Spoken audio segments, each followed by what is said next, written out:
Dow Meeting Archives, March 20th, 2016. The Essential Wonder by Bill Bunting. Okay, everyone, let's go ahead and get started.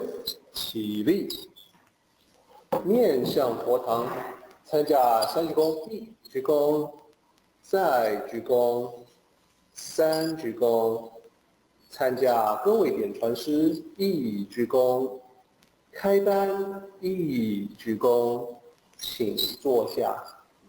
Please be seated. Good morning, everybody. Welcome to yet another installment of the online Tao study group. It's Sunday. We must be here. It's a wonderful, beautiful spring day here in Indianapolis. It actually is spring. It arrived at 12:30 this morning. It's a wonderful thing. I apologize for the anxiety and worry and stress I caused some of you. I truly did not intend to wind up in the hospital twice within the same 10-week period of time. As it turns out, I have an electrical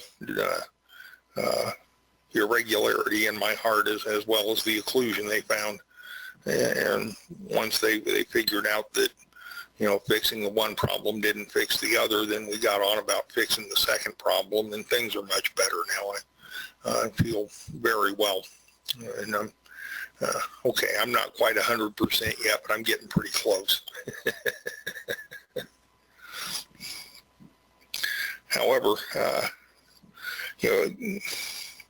going through this stuff's provided me with just a wealth of material, both for this talk and for upcoming talks. And today I'm going to put Derek on the spot just a little bit, although I don't think he'll object. It's not at all in an unkind way.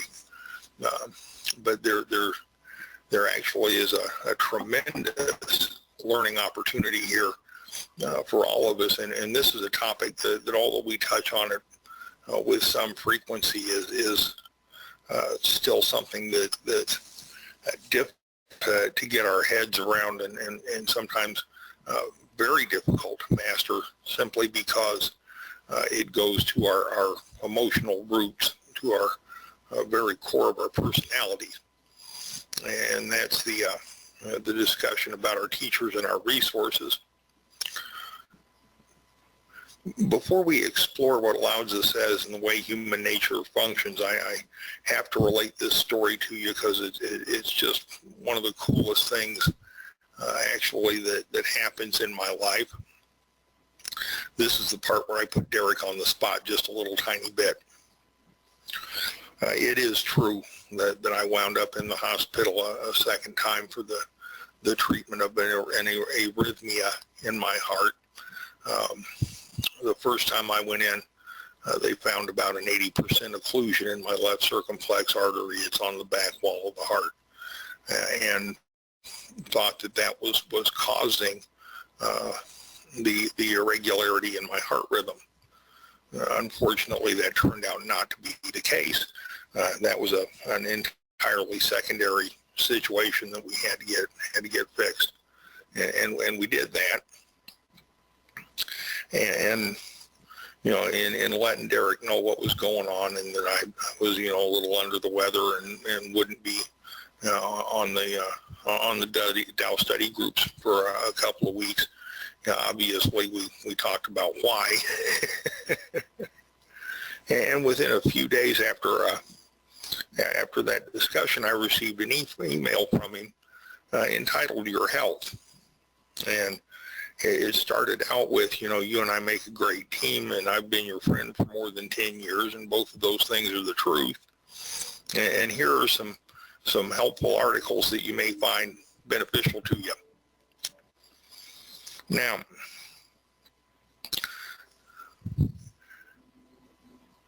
were it someone other than Derek, I'm not sure exactly how I might have felt about receiving that email, because everybody and their doggone brother, when you have a medical problem, wants to line up to tell you what to do about it. And herein we get to the point of the discussion about human nature. I have had so many people tell me how to get my health restored. It's not even funny. And you know, all of the advice is well-meaning, but not all of it comes from the same place that Derek and I operate from. He and I have a very special and very unique relationship that we forged over more than a decade of knowing each other. I've always considered him to be what we refer to as an older now brother. He and I tend to give each other a lot of deference. He always, you know, was accustomed to saying that his path was more secular, perhaps, than mine. And okay, that may be, but such as it is, I still consider him to be far the wiser person and better educated of the two of us, and his bilingual nature and intense study of the Tao has made him just an exceptional resource and fond of wisdom for what Lao Tzu really said and what he really meant, and to translate and interpret the teachings. There just isn't anybody else I found anywhere that even comes close to the level of proficiency that Derek demonstrates when it comes to those sorts of things. I also understand his intent when he sends me stuff like this, and he sends me stuff fairly frequently. I'm working through one other one called Breathing Through the Wisdom Door. It's a cultivational practice. And before I start talking about this stuff, I like to make sure that I understand what it is I'm talking about. It's one thing to practice something and feel like you have a grip on it. It's a whole other thing altogether to try to explain that or describe it to other people. And so I take some time with those things. That's a whole other story.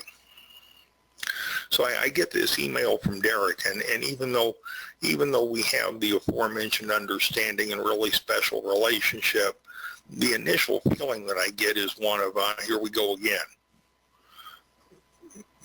But I checked myself there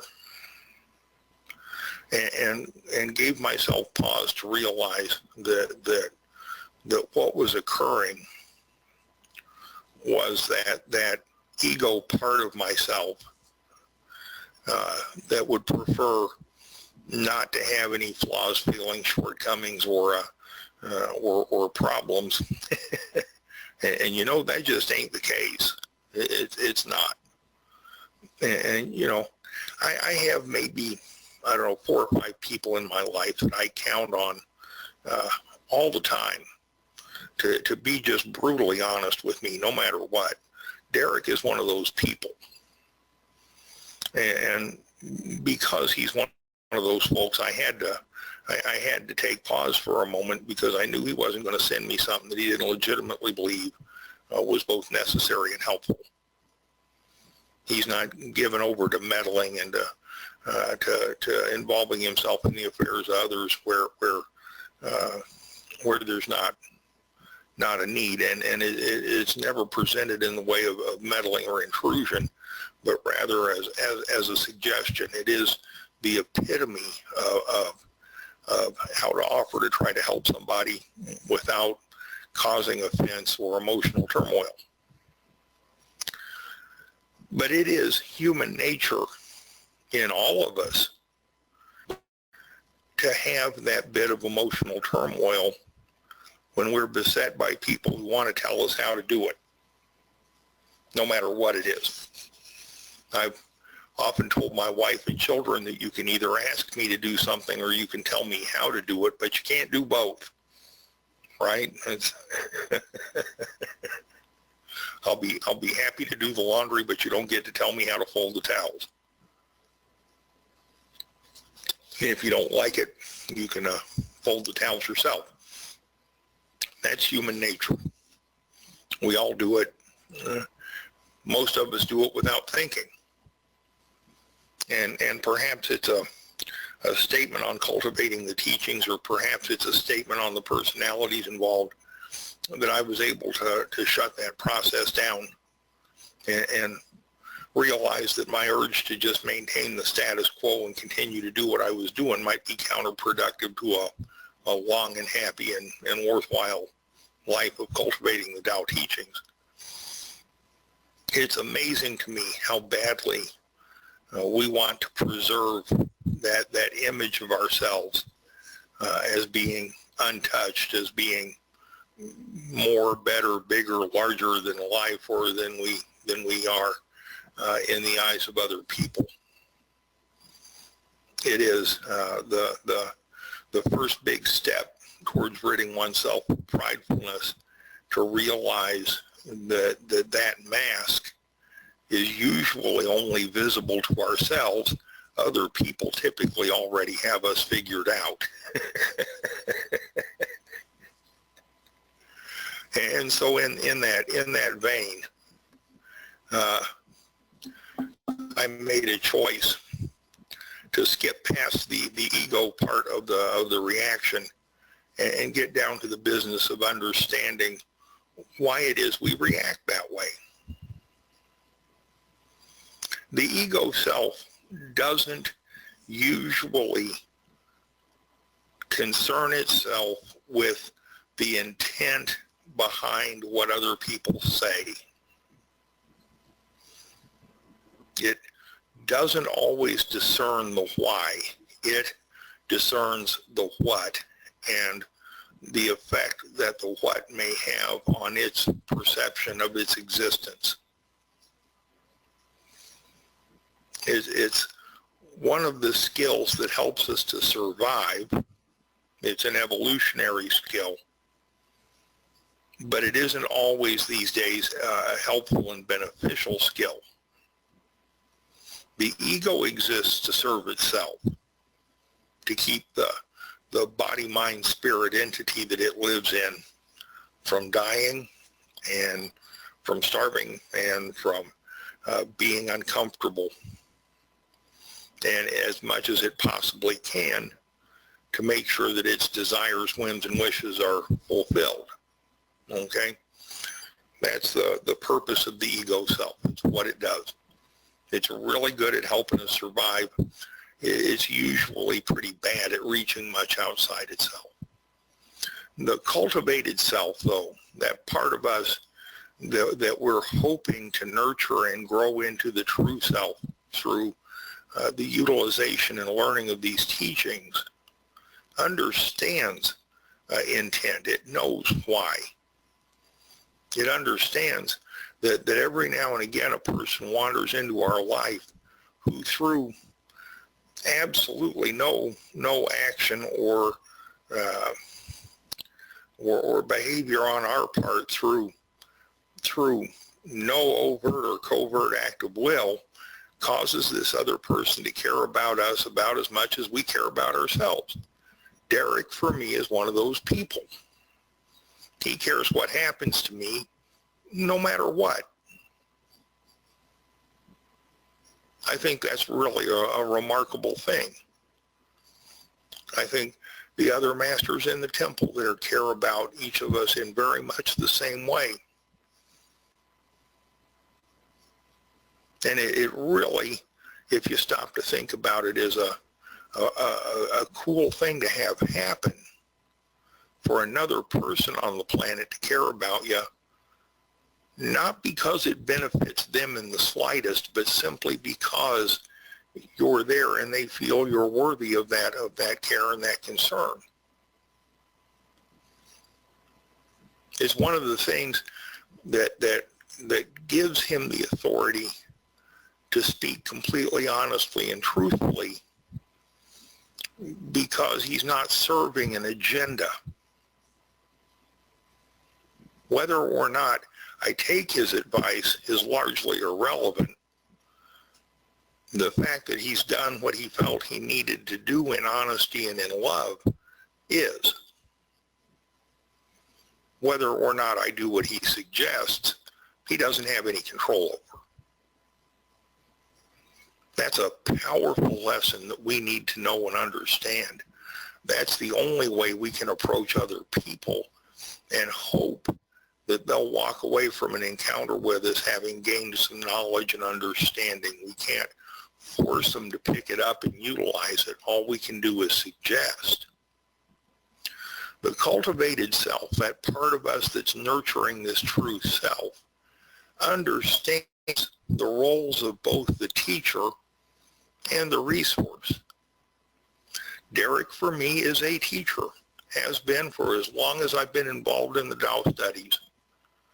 He will be for as long as I'm involved in cultivating the teachings.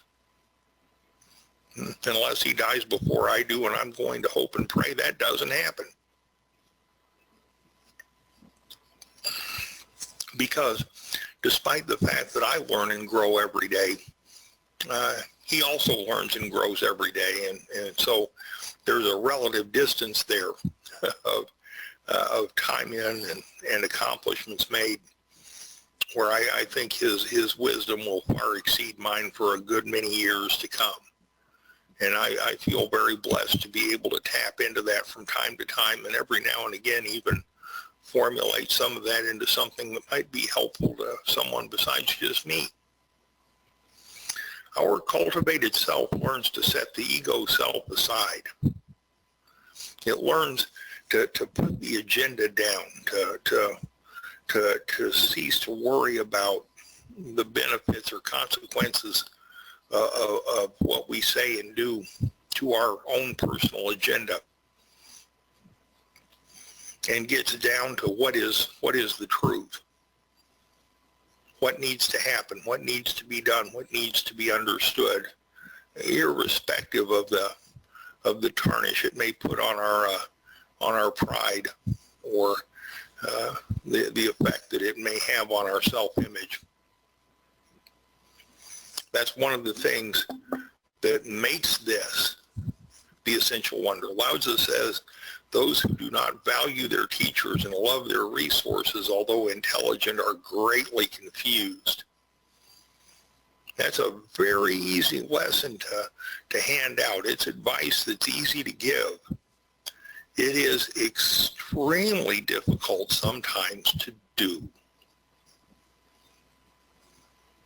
Yeah. If you don't agree with what I just said, just hang on till the next time someone tells you how to do something, or what you should be doing other than what you're doing now. And that little piece of human nature that's within all of us hops up and says, well, just who in the heck do you think you are?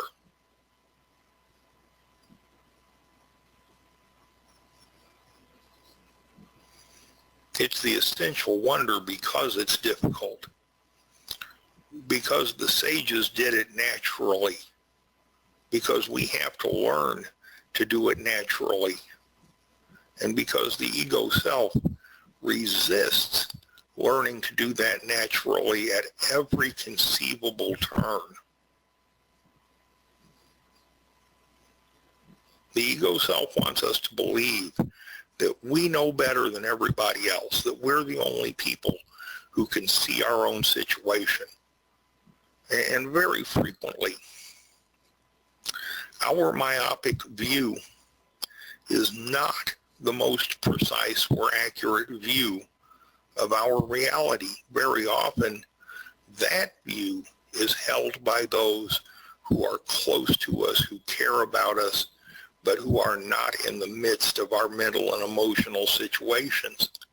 And those are the people who can tell us what the truth really is.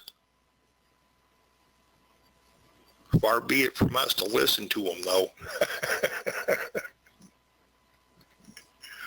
And so Lao Tzu says, this is the essential wonder. I thought for a long time I'd moved on past that. I really did. There's nothing like the humbling experience one can acquire when you think you've mastered something and then you find out you haven't.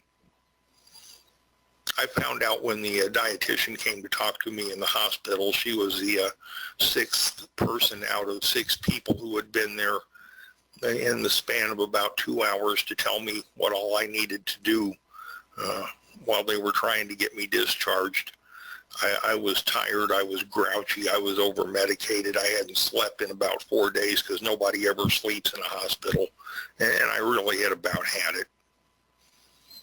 And while I was doing my best to be pleasant, I really was, by the time she came in, she became the unwitting victim of my stay in that hospital, and I just told her I couldn't do this right now, that I really needed her to leave me alone.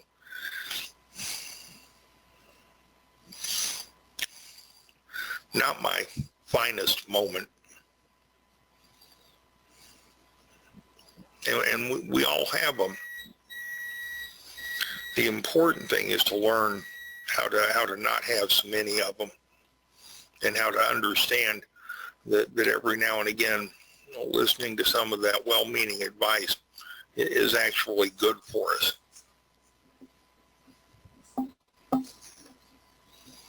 I think I just blew past my last slide. There we go. So the challenge for today is in the questions that are in front of us now. Can we choose to be the people to understand the wisdom of valuing our teachers and loving our resources? Can we understand that the good person's our teacher and the bad person is our resource, and put that perspective to work in our lives? Can we accept that wisdom even when doing so, even when accepting that wisdom and that truth runs counter to everything that we believe and think that we know? When it makes us uncomfortable and flies in the face of our conventional wisdom, can we set our ego self aside and appreciate those who approach us from a perspective of sincere compassion and real caring? Can we accept the blessing of those who tell us the truth no matter what? Do we want to surround ourselves with yes men who won't tell us anything, or with people who will really tell us what they think's going on? And can we realize the beautiful blessing there is wrapped up in what is sometimes a painful truth to hear?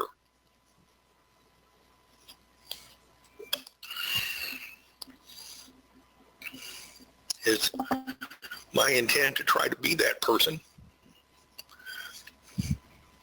It can be very, very difficult, really difficult, for us to put our ego selves aside and learn to accept and embrace the wisdom of those people who care about us. I say that about a lot of the Tao teachings, that, it's a wonderful lesson, but it's a difficult lesson to apply.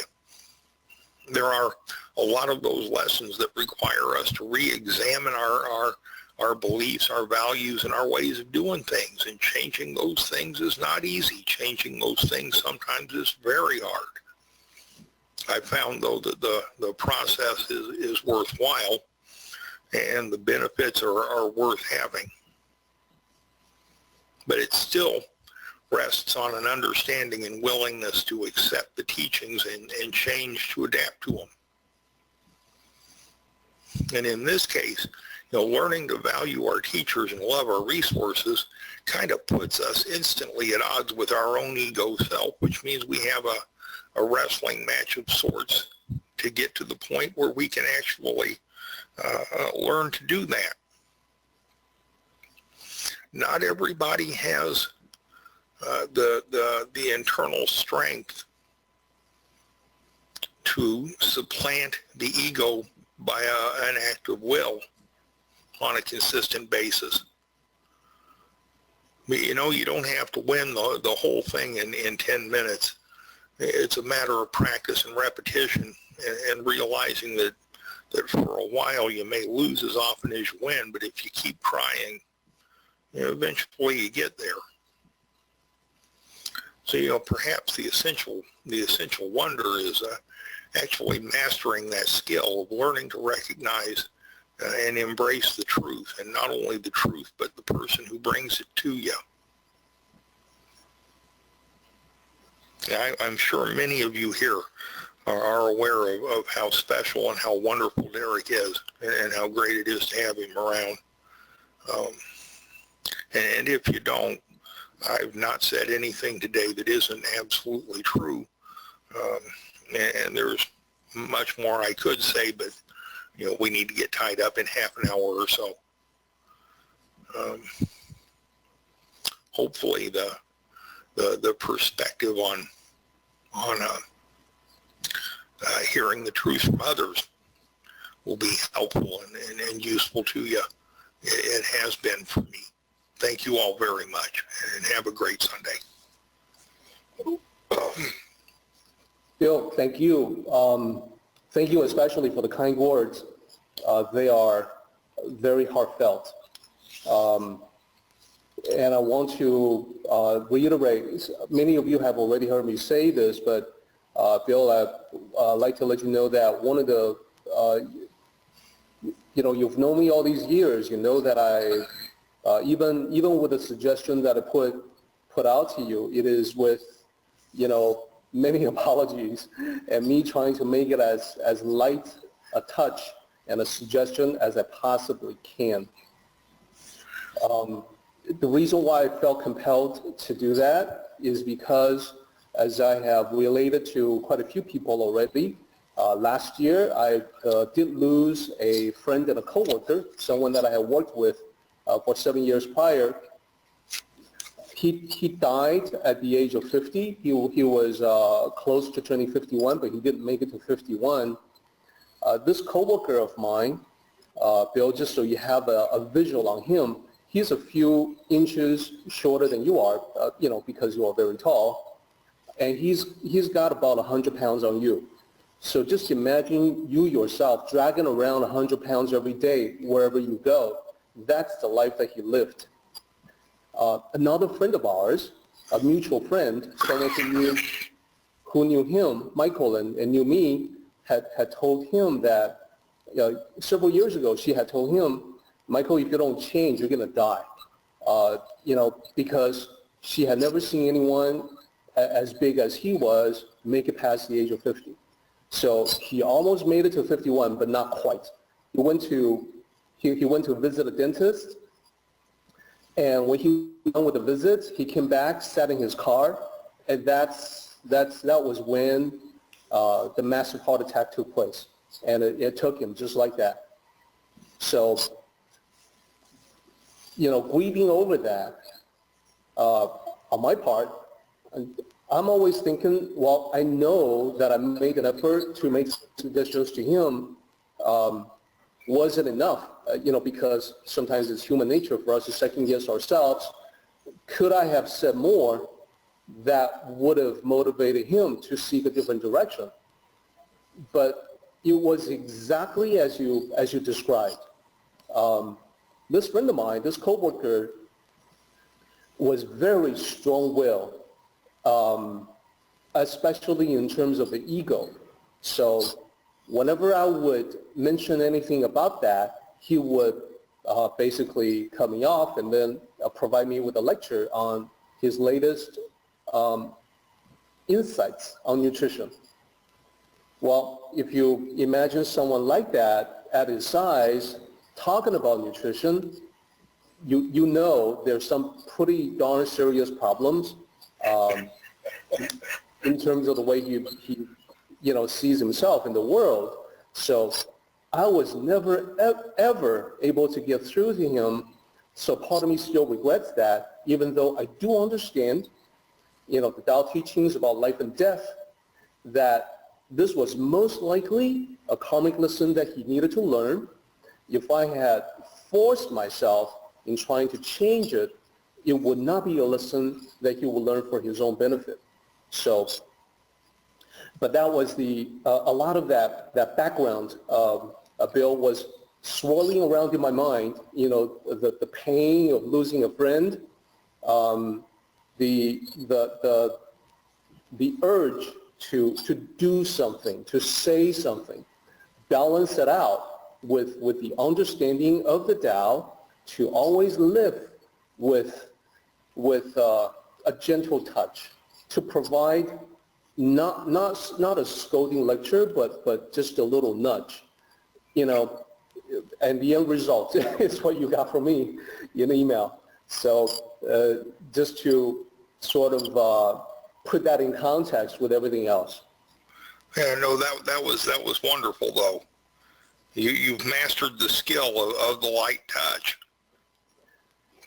And let me also share with you a story. So one of the things that I sent to you, it talks about how it's a documentary that speaks of how in laboratory experiments they have verified that when one's consumption, of fat content in food drops below a certain threshold, your body actually then has the ability to repair itself. Of course, that's what I would want for you. And there are other little bits and pieces and other stuff that, I would, if I could, I would reach into your brain and then motivate you to go through them, but I know I can't. But just to kind of share a story with everyone, I know that when we talk about this, it is, I characterize this as being extremely hard. This is extremely hard.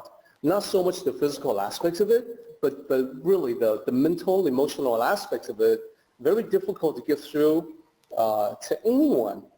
And that's the reason why for most people I wouldn't even mention it. I know that it would not serve them. I know that it would probably just push them away. So I just stay quiet. When Janice, and you know what, you know how Janice looks. When Janice volunteers at the local library, she works with a whole bunch of people.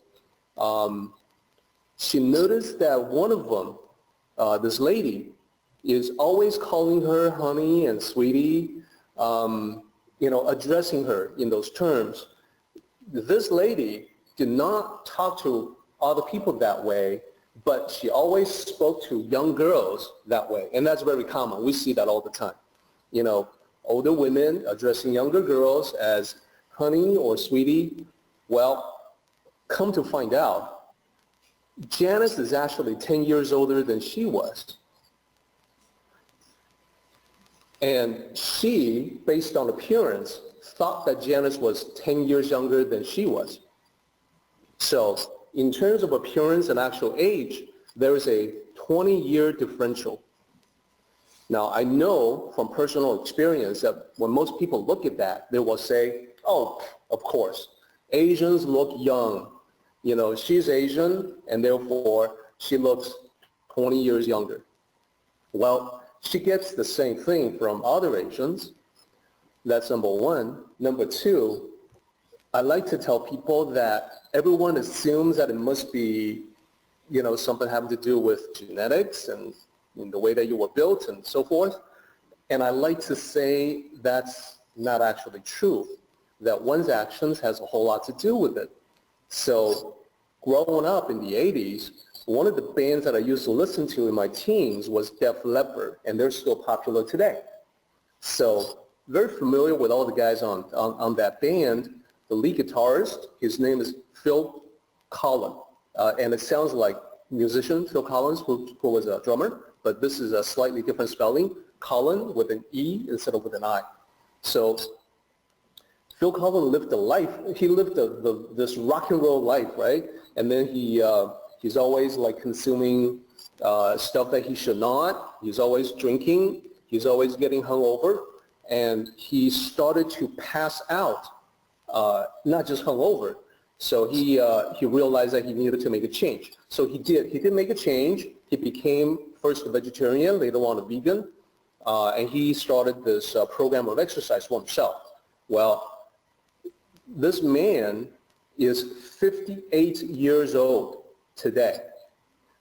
He looks 20 years younger.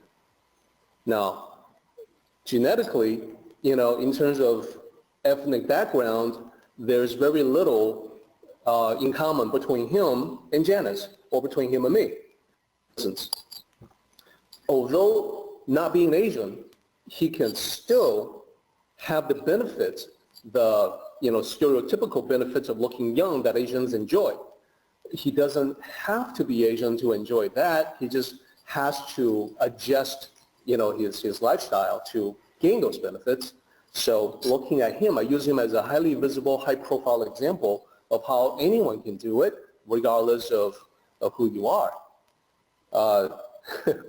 So anyone who's curious, you can look up this particular musician, the lead guitarist of Def Leppard, Phil Collen, and on stage when these guys perform, you can just imagine he's always like taking off his shirt because he's got this awesome build now, and he can just flaunt that figure. Never mind the fact that he's nearing 60. So I think that can be very inspirational to a lot of people as well. Another way that we know it's not genetics, this is from Sanjay Gupta. Dr. Gupta is the medical correspondent for CNN. He recently wrote some books, some fiction, some nonfiction. And in his nonfiction books, he spoke of the chase for long life. So in a topic like that, people always talk about the Okinawans because the population on the island of Okinawa, the Japanese people there have 6 times as many people compared to us. Of the ones that live beyond 100, they have 6 times as many as we do. So everybody is curious to see what the secret is. And people also say that, well, it must be because they're Japanese. Well, Asians, they live longer. Well, they now know that from a genetic perspective, that's not true. So when I say that, you may be wondering, well, I know that the human genome has been completely sequenced and we can now do genetic analysis on any individual. The cost, by the way, is about $100,000, but it can be done. So is that what they did to determine that there's actually no genetic basis for longevity for the Okinawans? No, it's a lot simpler than that. They know that it's not genetic only because when Okinawans themselves are transplanted into a different environment, i.e. North America, they lose the longevity advantage when they begin to take on local characteristics in terms of lifestyle, in terms of nutrition, diet. So their genetics haven't changed within one generation, but the lifestyle has. So that's the reason why I sometimes talk about this, even though, I know that for the vast majority of people out there talking about it, it really won't help. For all the reasons that you have stated, for the ego-based reasons, I will not be able to get through. And there are so many authorities out there. There are so many quote-unquote experts out there. Everybody has a different opinion. In my own family, I have members of my family who subscribe to different notions. And it's no use for me to talk to them either. I will never be able to convince them in a million years. They can always point to more examples, more studies on the internet to prove how correct they are. The only way that you'll be able to tell where, if someone is correct or not is at the end of life, is to see who's doing better. And by then it's too late. So it's unfortunate, but that is the situation that we're faced with. Anyhow, thanks everybody for indulging me on my little soapbox there. I'm just very moved by what Bill said, and he's absolutely correct. He and I have been friends for so many years. And I think he knows that it would be very difficult for me to lose anyone, as I already have in my life.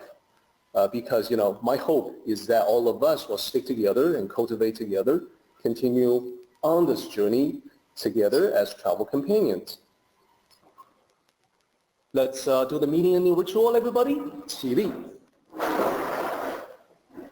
面向佛堂，持架三鞠躬，一鞠躬，再鞠躬，三鞠躬，赐下各位铁船师一鞠躬，结班一鞠躬。Hey, we're done, everybody. Thanks so much.